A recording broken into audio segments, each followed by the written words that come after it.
Shalom, chers amis de la parole de Dieu. Aujourd'hui encore, j'ai un sujet très important dans Parole inspirée. Et je l'ai intitulé « Nos lions ne sont pas dans la fosse. Nos lions sont à l'extérieur de la fosse. »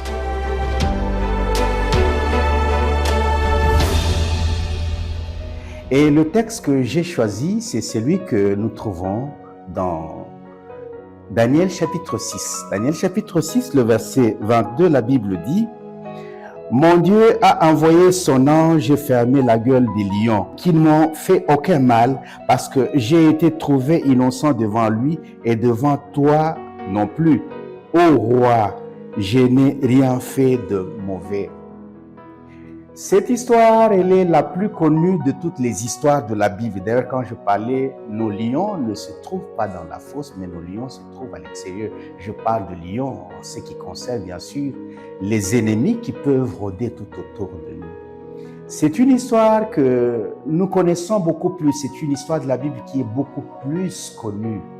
Et même dans les Bibles illustrées, vous trouvez Daniel entouré de fosses aux lions, il est en train de prier. Et Daniel, vous connaissez cette histoire qui a été fomentée par ses amis et il voulait mettre fin à la vie de Daniel parce qu'il ne voulait pas à la postérité de Daniel. Et c'est pour cela qu'il veut le mettre dans la fosse aux lions. Et pendant ce temps-là, Daniel se trouve là et le roi, il le trouve, il dit « Mais tu es là !» Je pensais que les lions pouvaient te dévorer. Mais Daniel dit non, mon Dieu, que j'ai prié, a trouvé que j'étais innocent, qu'il ne pouvait pas faire quelque chose. Ce que je veux revenir sur cela, c'est que très souvent, on dessine Daniel dans la fosse aux lions avec des lions qui l'entourent et Daniel avec la position de prière, en train de prier Dieu, il est en train de prier Dieu. Ça, c'est très faux. Daniel n'était pas dans la fosse aux lions en train de prier. Daniel était chaque jour en train de prier, 3 fois par jour, dans sa chambre, les portes et les fenêtres ouvertes à Jérusalem, il était en train d'invoquer Dieu. Et c'est que quand il se trouve maintenant dans la situation, ce n'était pas le moment de prier, c'était le moment où Dieu devait agir. C'est que les lions, les ennemis, ne se trouvaient pas dans la fosse, mais les lions se trouvaient tout autour, parce que les lions étaient devenus ses amis. Dieu avait fermé la gueule des lions et les lions étaient devenus ses amis. Mais les lions, les vrais lions, c'était ceux qui se trouvaient autour de lui. Ceux qui rôdaient autour de lui, comme l'apôtre Pierre dit que soyez sobres parce que le lion rôde autour de vous.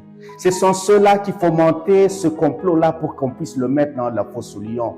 Ce sont ceux-là qui étaient jaloux à cause de sa prospérité. C'était ceux-là qui voulaient à sa mort. C'était ces lions. Et chaque jour, il était en train de prier. Chers frères et sœurs, il y a des lions tout autour de nous. Et Dieu veut que nous puissions prier. Et chaque jour davantage. On nous raconte une histoire d'un navire qui avait déjà fait voile, qui partait pendant que sur la mer, il y avait de vagues. Le navire allait ici, le navire allait de l'autre côté et tout le monde, c'était le moment de prier Dieu. Les gens criaient et les gens citaient chacun son Dieu. Mais quand on trouve ce capitaine du bateau, ce matelot-là, il était calme au contrôle.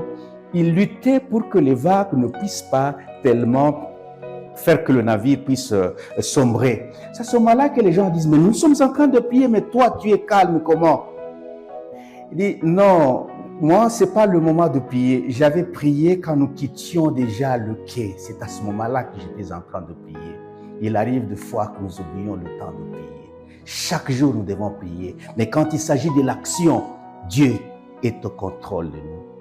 Mon frère, ma sœur, tu expérimentes aussi ces moments compliqués de la vie, mais tu ne sais pas quand il faut prier, tu ne sais pas où se trouvent des lions. Quand tu travailles, c'est là qu'il y a des lions. Prie l'Éternel et Dieu va t'aider. J'aimerais aussi prier pour toi pour que cette situation t'arrive chaque jour, que quand tu as des problèmes, tu pries pour Dieu. Éternel notre Dieu, nous voulons te dire merci parce que tu as voulu que nous partagions cette parole avec mon frère et ma sœur et qui, à un certain moment, il ne sait pas que les lions se trouvent avec cela, il vit. Il ne connaît pas que les lions, ce sont des circonstances de la vie qui l'entourent. Et que quand il prend conscience, c'est pour cela que je demande qu'il prenne conscience que chaque jour, il doit prier comme Daniel. Et que quand viendra la tempête et quand viendra les moments difficiles, Seigneur, que toi, tu puisses le faire sortir. Merci parce que tu viens d'écouter ma prière de foi au nom de Jésus. Amen.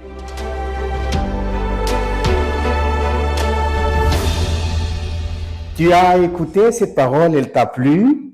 C'est une question tout simplement de liker et de t'abonner à notre page Facebook et aussi à notre chaîne YouTube Advent Media. Et surtout, n'oublie pas de la partager aux autres.